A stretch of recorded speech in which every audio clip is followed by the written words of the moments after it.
ओम श्री सद्गुरु परमात्मने नमः। श्री वशिष्ठ जी बोले, ही राम जी, न कोई पुरुष है न कोई स्त्री है, परंतु इनके निमित्त मूढ़ रुदन करते हैं। जैसे मृत्तिका के हाथी, घोड़ा आदि खिलौने विचित्र रचना होती है और उसकी प्राप्ति में अज्ञानी बालक तुष्टवान और खेदवान होता है, तैसे ही अज्ञानी पांच भौतिक रचना देखकर उसकी प्राप्ति में राग द्वेष करता है। ज्ञानवान को सब भूत पदार्थ भ्रांति मात्र भासते हैं। जैसे माटी के खिलौने को आपस में मिलने से राग द्वेष कुछ नहीं होता, तैसे ही बुद्धि, इंद्रियां, मन से आत्मा की जो असंगता है, इससे राग द्वेष नहीं रहता। जैसे पाषाण की पुतलियां मिलती हैं तो उनको स्नेह बंधन कुछ नहीं होता, तैसे ही देह, इंद्रियां, प्राण और आत्मा का आपस में संग बुद्धि से रहित है। इससे तुम स्नेह से रहित हो रहो, शोक काहे को करते हो। जैसे तृण और जल के तरंग का संयोग होता तो तृण इधर उधर जाता है और जल को कुछ हर्ष शोक नहीं होता, तैसे ही देह और आत्मा का योग है। इनके मिलाप और बिछड़े का वास्तव में दुख सुख कुछ नहीं होता। आत्मा और अनात्मा, देह, इंद्रियां, प्राण, मन, बुद्धि आदि विलक्षण है और परस्पर इनके क्षय और उदय में हर्ष शोक कुछ नहीं, परंतु चित्त के उदय से अनात्म धर्म आत्मा में प्रतिबिंबित भासता है। हे राम जी, तुम तत्व बोध करके चित्त को त्याग करके अपने स्वरूप में स्थित हो रहो। जैसे जल तरंग भाव को त्याग कर अपने स्थिर स्वभाव को प्राप्त होता है। जब तुम अपने अक्षोभ भाव को प्राप्त होगे तब भौतिक देह से आपको भिन्न जानोगे। जैसे वायुमंडल को प्राप्त हुआ पक्षी पृथ्वी मंडल को भी देखता है, तैसे ही तुम आत्मपद में स्थित होकर देहादिक को देखोगे। हे राम जी, तुम देहादिक भूतों को देख के त्याग करो और तुर्यातीत अजन्मा पुरुष हो रहो, तब तुम परम प्रकाश को पाओगे। ओम श्री सद्गुरु परमात्मने नमः। वशिष्ठ जी बोले, हे राम जी, ज्ञानवान की बुद्धि निर्मल हो जाती है, उसके हृदय में शांति होती है, उसकी बुद्धि चैतन्य से पूर्ण होती है और दूसरा भाव उठ जाता है। इससे तुम भी नित्य अंतर्मुख हो रहो, वितराग निर्वासी हो रहो और चिन्मात्र निर्मल शांत रूप सर्व ब्रह्म की भावना करो। उस ब्रह्म पद को पाकर नीति के अनुसार अज्ञानी के समान चेष्टा करो।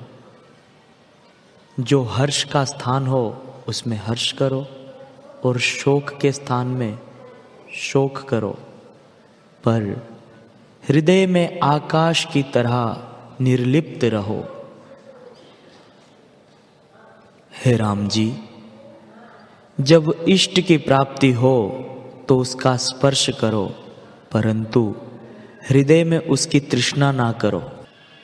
जब युद्ध प्राप्त हो तब शूरमा होकर युद्ध करो। जो दीन हो उस पर दया करो। जो राज्य प्राप्त हो तो उसको भोगो और जो कोई कष्ट प्राप्त हो तो उसको भी भोगो। ये सब चेष्टाएं अज्ञानी की तरह करो, पर हृदय में समता रखो। आत्मा से भिन्न कुछ ना फूरने दो और ना राग द्वेष से रहित सर्वदा निर्मल रहो। जब तुम ऐसे निश्चय को धारण करोगे तब तुमको कुछ खेद ना होगा, चाहे बड़ा दारुण दुख पड़े और इंद्र का वज्र ऊपर पड़े तो भी तुमको वह स्पर्श ना करेगा। हे राम जी, तुम्हारा रूप ना शस्त्र से कटता है, ना अग्नि से जलता है, ना जल से गलता है और ना पवन से सूखता है। वह केवल निराकार, अजर, अमर और सबका अपना रूप है। हे राम जी, कष्ट तब होता है जब विलक्षण वस्तु होती है और अग्नि तब जलती है जब काष्ठ आदि भिन्न वस्तु होती है। अग्नि को अग्नि तो नहीं जलाती और जल को जल तो नहीं गलाता। इससे तुम अपने रूप में, अपने स्वरूप में स्थित रहो। ओम श्री सद्गुरु परमात्मने नमः। श्री वशिष्ठ जी बोले, हे राम जी, अज्ञान एक विसूचिका रोग है और उसमें जीव जलते हैं। जो मेरे शास्त्र को विचारेगा उसका यह रोग नष्ट हो जाएगा। ईश्वर की यह महामाया है कि मिथ्या भ्रम से जीव दुखी होते हैं। जो अपना दुख दूर करना चाहे वह मेरा शास्त्र विचारे।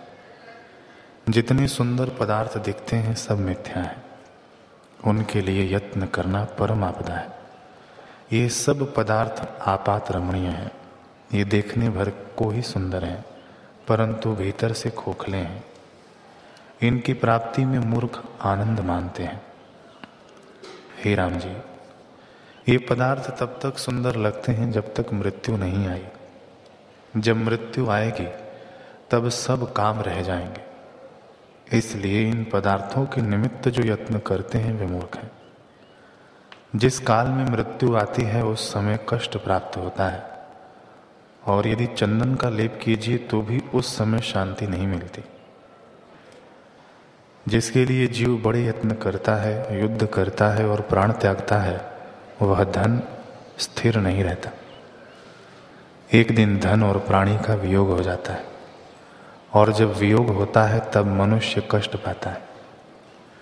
मैं ऐसा उपाय कहता हूं जिसमें यत्न भी थोड़ा हो और सुगमता से आत्मपद प्राप्त हो। जब शास्त्र के अर्थ में दृढ़ अभ्यास होता है तब वह अजर अमर पद प्राप्त होता है। इससे तुम बोधवान हो और बोध करके अभ्यास का यत्न करो। जो यत्न न करोगे तो अज्ञान रूपी शत्रु दबावेगा।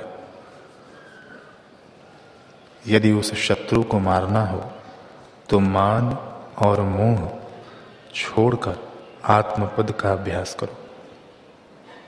हे राम जी, जो पुरुष अब तक अज्ञान रूपी शत्रु को मारने और आत्मपद पाने का यत्न नहीं करते वे परम कष्ट पाएंगे और संसार रूपी दुख से कभी मुक्त न होंगे।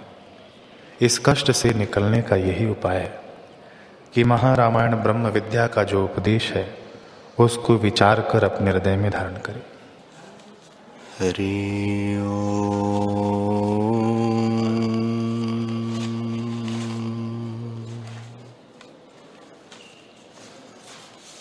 गुरुर्ब्रह्मा गुरुर्विष्णु गुरुर्देवो महेश्वर गुरुर्साक्षात् परब्रह्म तस्मै श्री गुरवे नमः। श्री योग वशिष्ठ महारामायण निर्वाण प्रकरण सर्ग 80।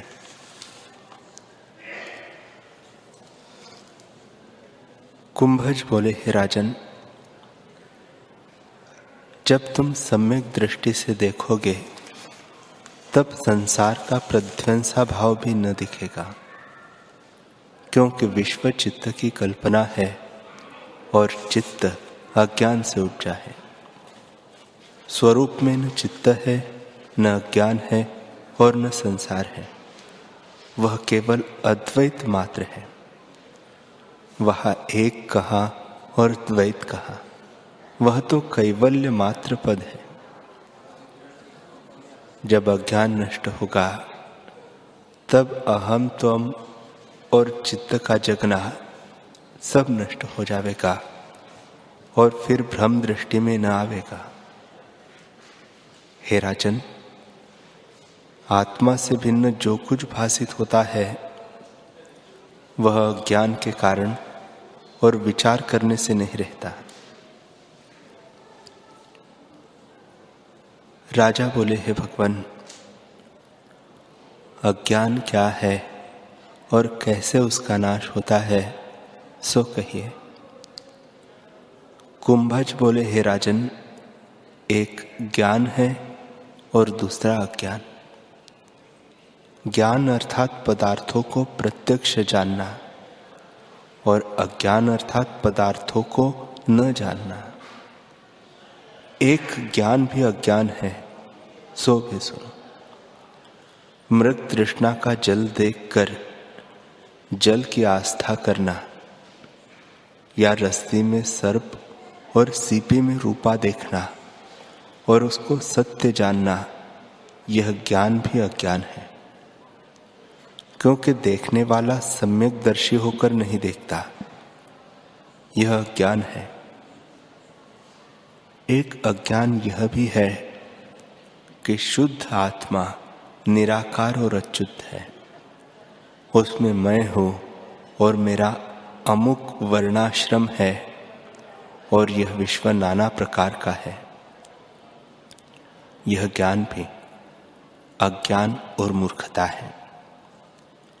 हे राजन, न कोई जन्मता है और न कोई मृतक होता है, ज्यों का त्यों आत्मा ही स्थित है। उसमें जन्म मरण आदि विकार देखना, यह ज्ञान भी अज्ञान है। हे राजन, जैसे कोई ब्राह्मण हो और ऊंची बाह करके कहे कि मैं शूद्र हूं और मुझे वेद का अधिकार नहीं, या जैसे कोई पुरुष कहे कि मैं मृतक हूं और उसको जानता हूं, वैसे ही आपको कुछ वर्णाश्रम का अभिमान लेकर कहना मूर्खता है, क्योंकि यह असम्यक दर्शन है। जब ज्यों का त्यों जानता है तब दुखी नहीं होता। हे राजन, ऐसा ज्ञान जो सम्यक दर्शन से नष्ट हो जावे सो अज्ञान ही है। जैसे सूर्य की किरणों में जल बुद्धि होती है और किरण के ज्ञान से जल का ज्ञान नष्ट हो जाता है, तो वह जल का जानना अज्ञान ही था। और जैसे रस्सी में सर्प जानना रस्सी के ज्ञान से नष्ट हो जाता है, तो वह सर्प बुद्धि अज्ञान है जो सम्यक दर्शन से नष्ट होता है। जब ऐसे सम्यक दर्शी होंगे तब आध्यात्मिक तापों से निवृत्त होकर शुद्ध होंगे।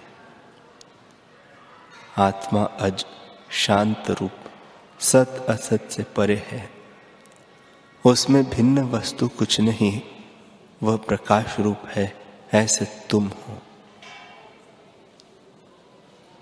हे राजन, अज्ञान भी और कुछ नहीं, इस चित्त के उदय होने का नाम ही अज्ञान है। अज्ञान का कारण चित्त है। जो पदार्थ चित्त से प्रकट हुआ है, नष्ट भी चित्त से ही होता है। इससे तुम शुद्ध चित्त से वासना रूप चित्त का नाश करो। जैसे अग्नि पवन से उपजती है और पवन ही से शांत होती है, वैसे ही शुद्ध चित्त से चित्त को नष्ट करो। हे राजन, न तुम हो, न मैं हूं, न इंद्रिया है, न संसार है और न यह जगत है, केवल शुद्ध आत्मा है। हे राजन, जो चित्त ही न हो तो चित्त का कार्य विश्व कहाँ हो। यह अज्ञानी को भासित होता है कि चित्त है और विश्व है। आत्मा केवल अपने आप में स्थित है। हे राजन, चित्त का उदय होना अज्ञान से है। जब अज्ञान नष्ट होता है तब चित्त और अहम त्वम सब नष्ट हो जाते हैं। हे राजन, तुम शुद्ध आत्मा, एक प्रकाश रूप, अच्युत और निरंतर हो। देह इंद्रियादिक से भी तुम भी स्थित हो और इच्छानिच्छा भी तुम ही हो। जैसे चंद्रमा की किरणें चंद्रमा से भिन्न नहीं, वैसे ही तुम हो। तुम निर्विकल्प हो, तुम में कुछ स्मृति नहीं, तुम केवल ज्यों का त्यों स्थित हो। श्री वशिष्ठ जी बोले, हे रामचंद्र जी, जब कुंभज मुनि ने ऐसा कहा तब राजा शिखर ध्वज शांति को प्राप्त हुए और नेत्र मूंद कर सब अंगों की चेष्टा से रहित हुए। जैसे शिला पर पुतली लिखी हो वैसे ही स्थित हुए। एक मुहूर्त भर वह निर्विकल्प स्थित रहे और फिर उठे। तब कुंभज ने कहा, हे राजन, आत्मा तो निर्विकल्प है। उस निर्विकल्प शिला में तुमने शयन किया है और ज्ञेय यानी जानने योग्य को तुमने जाना है। अब तुम्हारा अज्ञान नष्ट हुआ अथवा नहीं और तुम शांति को प्राप्त हुए या नहीं, सो मुझसे कहो। राजा बोले, हे भगवान, तुम्हारी कृपा से मुझे उत्तम पद प्राप्त हुआ है। हे भगवान, तत्ववेत्ताओं के संग से जैसा अमृत मिलता है वैसा क्षीर समुद्र से भी नहीं मिलता। वह जो देवताओं की सेवा से भी नहीं मिलता, तुम्हारी कृपा से मैंने ऐसे अमृत को पाया है जिसका आदि अंत नहीं और जो अनंत अमृत सार है। अब मेरे सब दुख नष्ट हो गए हैं और मैं जागा हूं। अब मैंने अपने आप को जाना है कि मैं आत्मा हूं। मेरे साथ चित्त कोई नहीं और मैं केवल अपने आप में स्थित हूं। अब मुझे कोई इच्छा नहीं। मैंने अपने स्वभाव को पाया है और सबके आदिपद को प्राप्त हुआ हूं, जिसमें कोई क्षोभ नहीं। ऐसे निर्विकल्प पद को मैं प्राप्त हुआ हूं। हे भगवान, ऐसा मेरा अपना रूप है जिससे सब प्रकाशित होते हैं। उसके जाने बिना मैंने कोटि जन्म पाए थे। अब मेरे दुख नष्ट हुए और तुम्हारी कृपा से मैंने एक क्षण में जान लिया है। आगे भी श्रवण किया था, पर क्या कारण है जो आगे न जाना और अब जाना। कुंभज बोले, हे राजन, अब तुम्हारे कषाय परिपक्व हुए हैं। जैसे फल परिपक्व होता है तब यत्न बिना ही वृक्ष से गिर पड़ता है, वैसे ही अब तुम्हारा अंतःकरण शुद्ध हुआ है और अज्ञान नष्ट हो गया है। जब अंतःकरण मलिन होता है तब संतों के वचन नहीं लगते हैं और जब अंतःकरण शुद्ध होता है तब संतों के वचन लगते हैं। जैसे कोमल कमल की जड़ को बाण लगे तो शीघ्र ही बेध जाता है, वैसे शुद्ध अंतःकरण में उपदेश शीघ्र ही प्रवेश करता है। हे राजन, अब तुम्हारी भोग वासना नष्ट हुई है और स्वरूप जानने की इच्छा हुई है, इससे तुम जागे हो। हे राजन, मैंने उपदेश तब किया जब तुम्हारा अंतःकरण शुद्ध हुआ है। प्रतिबिंब भी वहां पड़ता है जहां निर्मल स्थान होता है। जैसे श्वेत वस्त्र पर केशर का रंग शीघ्र ही चढ़ जाता है और रंग भी चटक होता है, वैसे ही शुद्ध अंतःकरण में संतों के वचन शीघ्र ही प्रवेश करते हैं और शोभा पाते हैं। हे राजन, जब तक अंतःकरण मलिन होता है तब तक चाहे जितना उपदेश कीजिए स्थिर नहीं होता।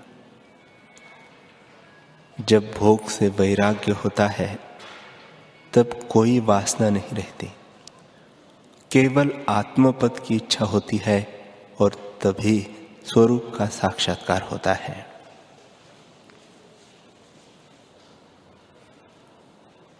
हे राजन, अब तुम्हारा सर्वत्याग सिद्ध हुआ और अज्ञान नष्ट हुआ, क्योंकि अब कोई उपाधि नहीं रही। चित्त ही बड़ी उपाधि है। जब चित्त नष्ट हुआ तब कोई दुख नहीं रहता। अब तुम सुख से विचरो, तुमको दुख, शोक और भय कोई नहीं। अब तुम शांत पद को प्राप्त हुए हो। राजा ने पूछा, हे भगवान, अज्ञानी को चित्त का संबंध है और ज्ञानवान को चित्त का संबंध नहीं होता। जो स्वरूप में स्थित है वह चित्त बिना जीवन मुक्त क्रिया में कैसे बरतता है? कुंभज बोले, हे राजन, तुम सच कहते हो कि ज्ञानी को चित्त का संबंध नहीं होता। जैसे पत्थर की शिला में अंकुर नहीं उपजते, वैसे ही ज्ञानी को चित्त का संबंध नहीं होता। हे राजन, चित्त वासना रूप है और वासना जन्म मरण का कारण, पर जीवन मुक्त के वासना नहीं रहती। ज्ञानवान का चित्त सत्यपद को प्राप्त होता है और अज्ञानी का चित्त बंधा रहता है। इसी से वह जन्मता भी है और मरता भी है। ज्ञानी का चित्त शांति में स्थित होने के कारण उसको न बंधन है न मोक्ष है। वह प्रारब्ध के अनुसार भोग भोगता है और अपने को सर्वात्मा ही देखता है। यद्यपि इंद्रियों से वह चेष्टा करता है तो वे सर्वत्र ब्रह्म ही देखता है। क्रिया करने में इस अभिमान से रहित होता है कि मैं कर्ता और भोक्ता हूं। अज्ञानी अपने को कर्ता मानता है, उसको संसार सत्य भासित होता है, इससे संकल्प विकल्प करता है।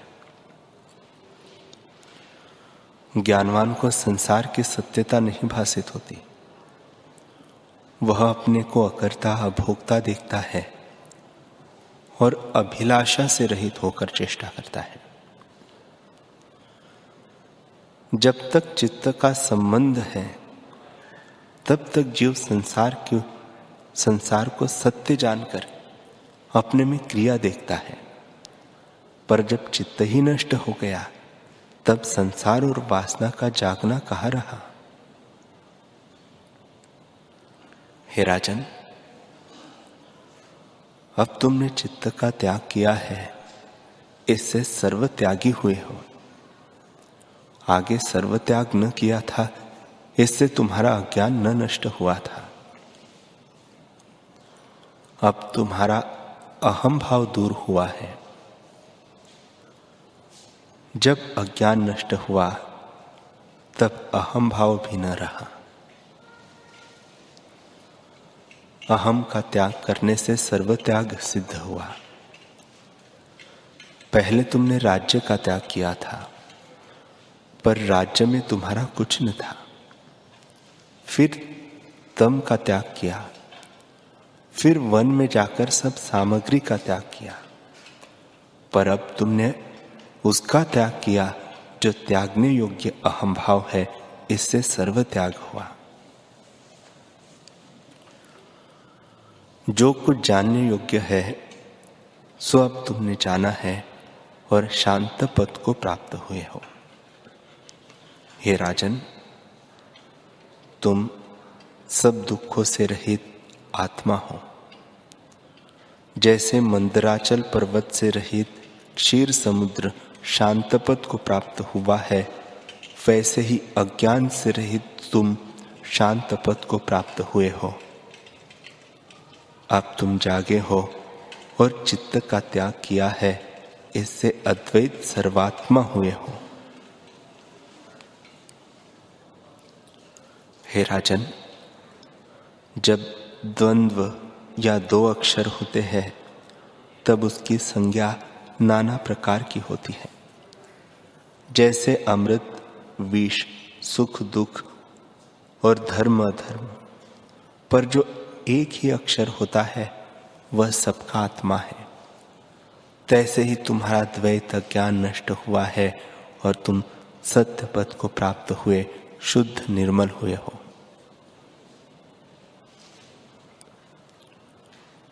हे राजन, जो ज्ञानवान है उसने सम्यक दृष्टि से चित्त का त्याग किया है और उसको कोई दुख नहीं होता।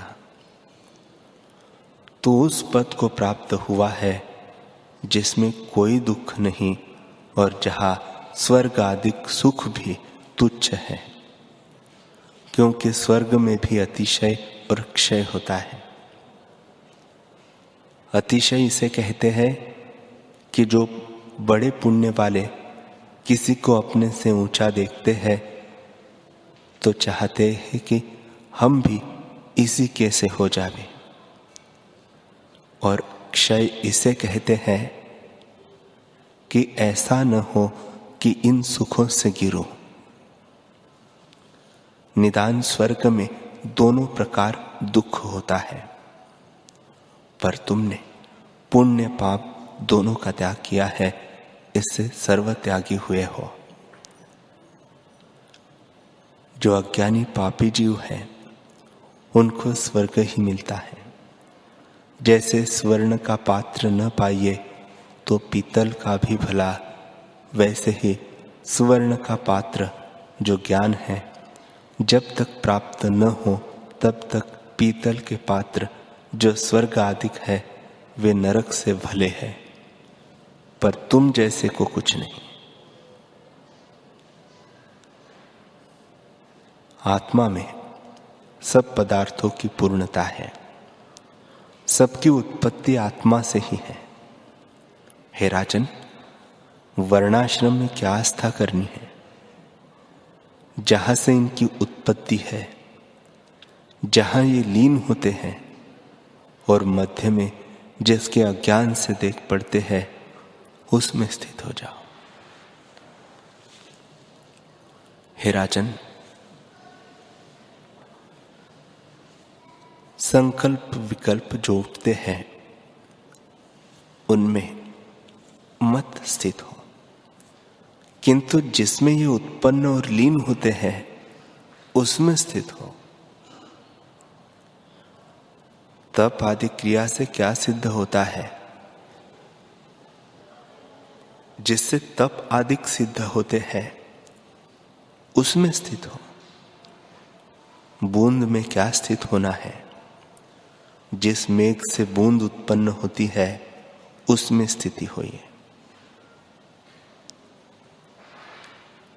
हे राजन,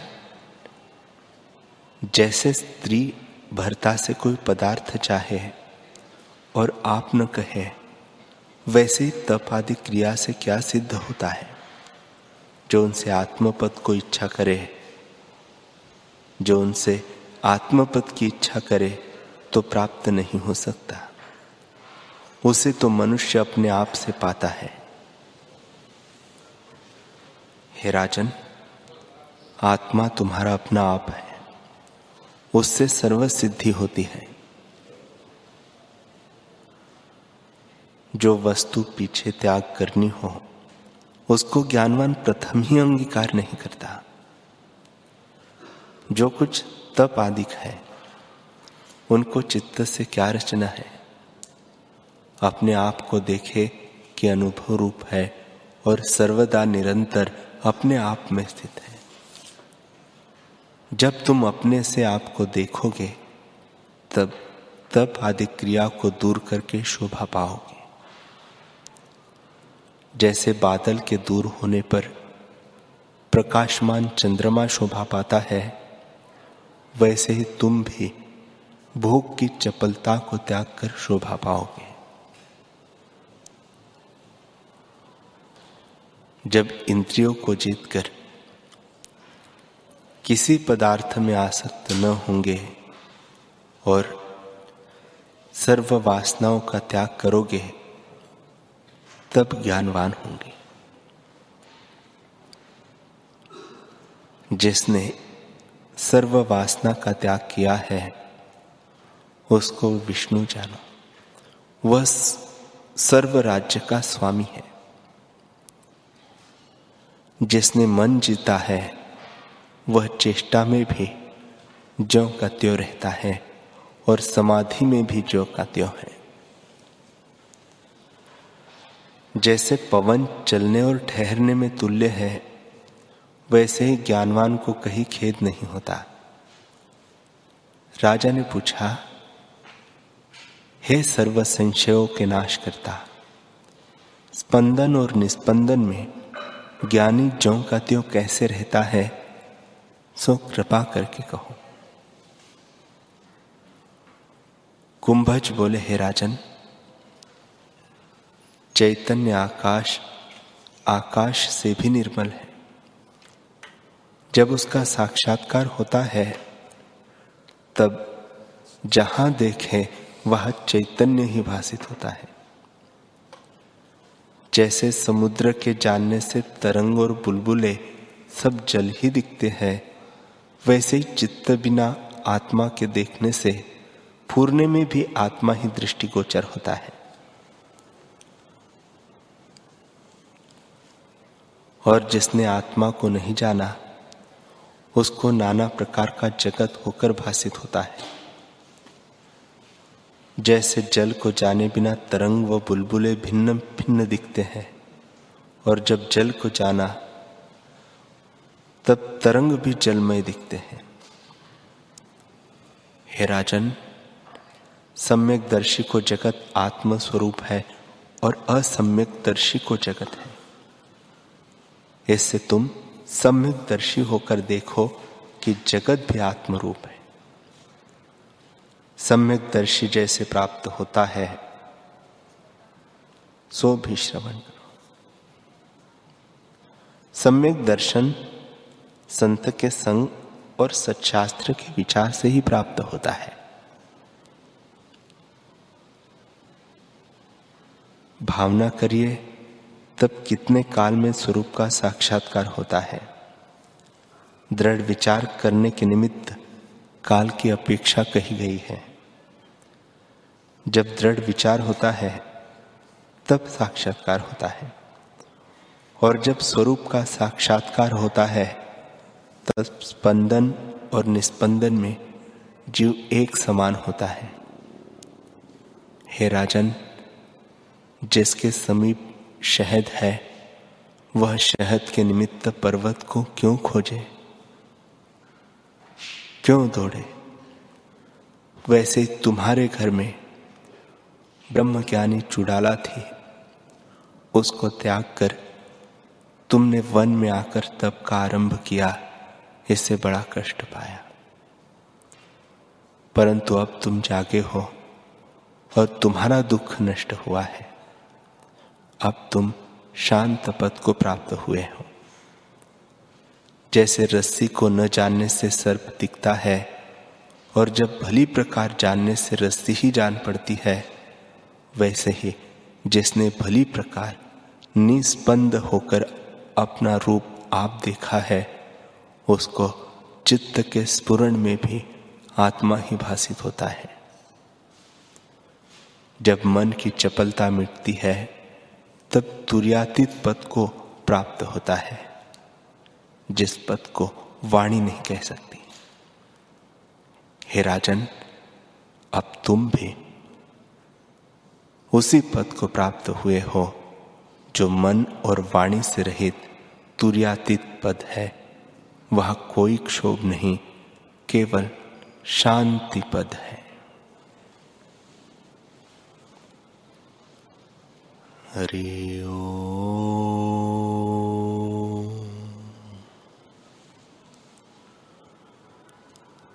हरि